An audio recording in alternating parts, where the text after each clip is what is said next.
Hello everyone, I am Nathan, and this is my 11th time performing stand-up. For those who don't know, as a deaf person, I use text-to-voice software. Very much like everyone else, I have had crushes, although I don't really have one at the moment.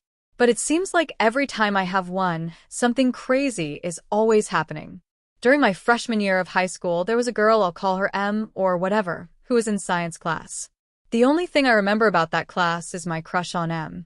She knew some ASL because she played for the high school softball team with a deaf teammate. M was exactly the kind of girl who gossiped, although I didn't really know what about.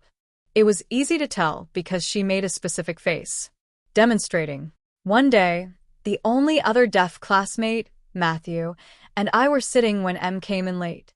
She carried a jar of pickles and ate them during the lecture. The teacher let things flow. So, there he was just talking about science, but I was focused on M. Of course, I was noticing how cute she was, but also the pickles. So, I signed to Matthew. Hey, what if she's a witch? Why? What if those poor pickles used to be people, and she turned them into one? Interesting, Matthew said, then he called her name. M pauses with half a pickle in her mouth. What? I'm eating. Matthew goes on to tell her what I just told him.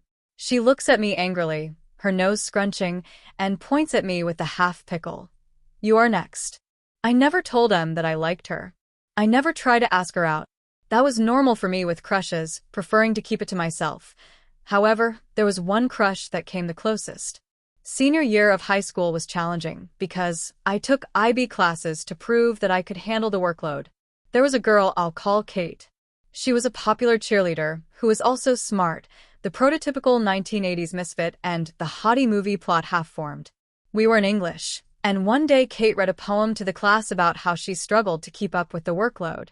I didn't realize IB assignments were also difficult for everyone, partly due to communication barriers. She seemed cool for admitting it. I thought about what she said for a week and worked up the courage to talk to her in a way that showed I had a lot of balls. Email. I told her I thought it was cool that she admitted it and that I also have a hard time with the assignments. She emailed back a few hours later about appreciating what I said. See you in class. Ended with a smiley face. Boom. I had proven that I was a worthy suitor for her attention. Now all I had to do was to protect her from the mean witch who turned people into pickles. That's the ending of your 1980s romance movie. I remember we shared a look with smiles during the last class before Thanksgiving. The next week, looking to maintain momentum by being bolder. Email again. This time about how to keep up with the workload. She doesn't answer. I'm freaking out. Cue the halfway point of that 1980s movie. Will she or won't she? The next day, I see her in English and she is walking up to me. I turn my back quickly and walked out of the class, pretending to look for the interpreter who was late. We never really talked again, and I deleted the emails after one last look. I buried it back in the back of my head. That was how I did things when it didn't go my way. That memory came back out during the pandemic. Oh, shit. I overreacted and pushed her away before anything happened. What if she were actually interested and I went on my first date with her?